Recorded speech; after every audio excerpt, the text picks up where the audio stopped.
Good day, I beat to doctor. My name is Koyan Han and my metric number is 274056. The topic that I have chosen to present is topic 14, striking out pleadings. I will divide this topic into 5 parts, which are introduction, parties who can apply to strike out pleadings, procedures of striking out pleadings, 4 grounds of striking out claims, and conclusion.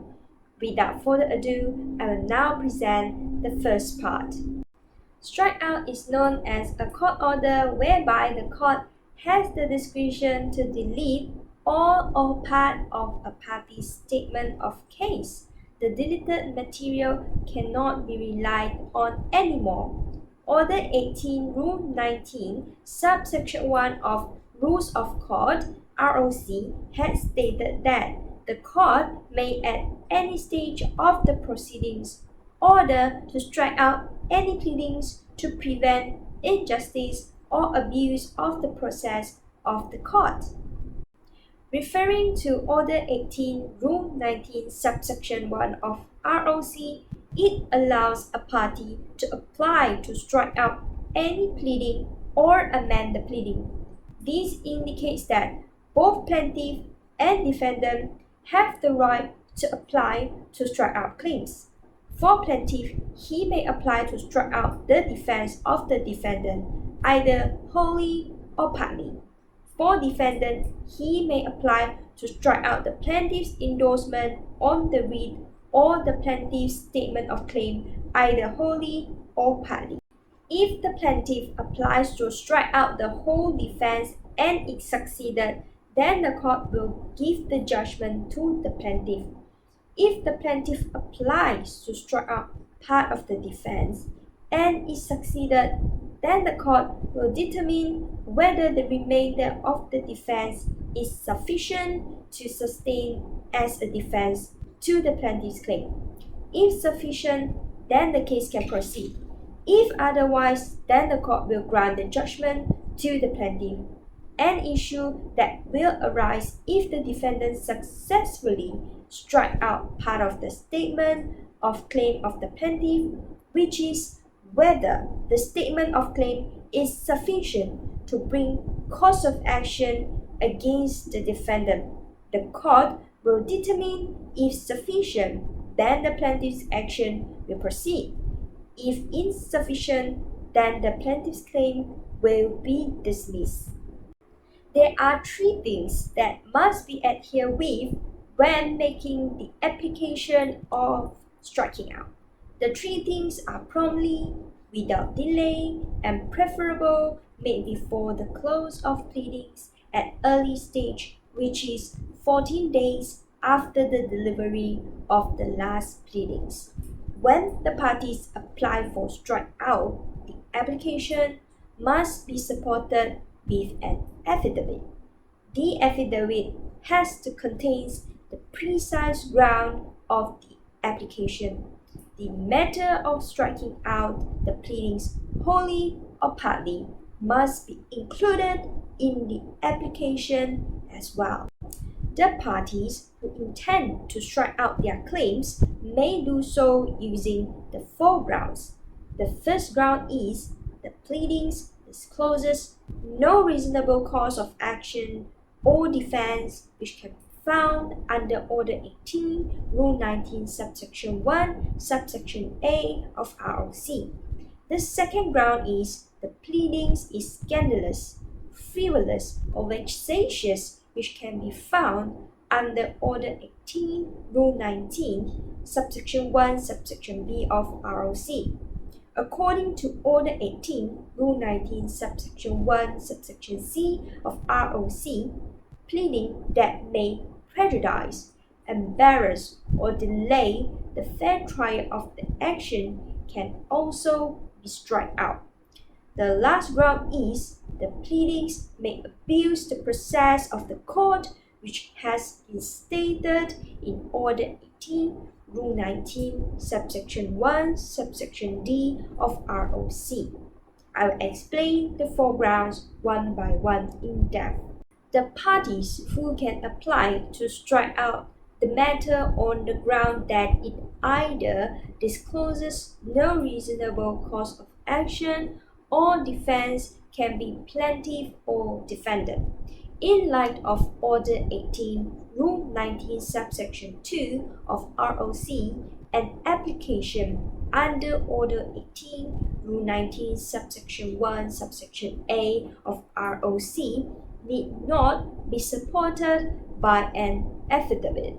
The case that can present this ground is Evans and London Hospital, Medical College, University of London, and others. The plaintiff sued the defendant, who is a witness in the case. This is because the plaintiff claimed that the defendant had prepared a post-mortem and analysis result that caused her being arrested and charged for murder. The court struck out the claim of the plaintiff because the witnesses are protected when giving evidence before the court and also when they act in preparation of the evidence which is to be given. The following case that can illustrate the ground is Law and Llewellyn, where the fact of the case is that the Justice of Peace made a defamatory statement when sitting in the court. The plaintiff take action against the Justice of Peace. The court held that defamatory statement made by the Justice of Peace during the proceedings cannot be actionable.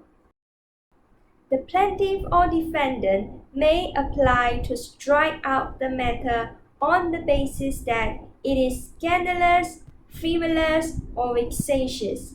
First of all, the term scandalous carries the meaning of wholly unnecessary and irrelevant, so it is not just unpleasant allegations. Next, the term frivolous action means groundless and less of hope of success. Lastly, the term vexatious means to annoy, oppress, or harass a litigant in lex bona fide, and it is hopeless. The case that can illustrate this provision is Ahmad Rashidi Amran and Bank Negara Malaysia. The fact of the case is the plaintiff wanted the written report of the defendant on the investigation it had carried out against Geneva Sdn Bhd, a company selling gold bars. The court held that the plaintiff's application is being struck out on the basis that only a complainant has the right to inquire the status of investigation. The plaintiff has no capacity as he is just a bystander, so he has no right to know the investigation report. This is to avoid the defendant from being annoyed and frustrated the defendant's obligation to investigate a criminal offense. The plaintiff or defendant may apply to strike out the matter on the basis that it prejudices, embarrasses, or delays the fair trial of the action. The case that can present this provision is Lee Kuan Yew and Chin Wei Ken and another. The fact of the case is that the plaintiff published 2 articles in the Sunday Star in Malaysia. These articles are about commenting the incidents happening in Singapore and the Prime Minister of Singapore. The plaintiff sued the defendant under defamation. The defendant defends himself by pleading justification, fair comment, and the protection of Article 10 of the Federal Constitution. The plaintiff later applied for further and better particulars of defense of Article 10 pleaded by the defendant. The defendant provided the particulars, but the plaintiff dissatisfied. Hence, the plaintiff applied to strike out the defendant's defense. The court allowed the application because the defendant did not provide particulars of the plea of justification and fair comment. The defendant who gives the general and obvious facts will embarrass the plaintiff and delay the fair trial of this action. The plaintiff or defendant may apply to strike out the matter on the basis that it is an abuse of process. The phrase abuse of process of the court in Order 18, Rule 19, subsection 1, subsection D of ROC is clarified by the case of Gabriel Peter and partners and Wee Chong Jin and others, where it includes considerations of public policy and interests of justice. It is important to note that even if the mere facts is weak and not likely to succeed, it is not a valid ground to strike out the pleading. Order 18, Rule 19, subsection 1 of ROC allows the pleading to be saved by amendment if the pleadings can be amended and the court will not strike out the claim. The considerations that will be taken by the court when applying this ground of striking out claim has been shown in the case of Banda Builders Sendirian Berhad and others and United Malayan Banking Corporation Sendirian Berhad. The test is the case must be plain and obvious. The claim or answer has starkly shown that it is obviously unsustainable. It cannot be exercised by a short examination. If point of law which requires serious discussions, then an objection should be taken on the pleadings and the court must be satisfied that there is no reasonable cause of actions or the claims are frivolous or vexatious or the defense raised are not arguable.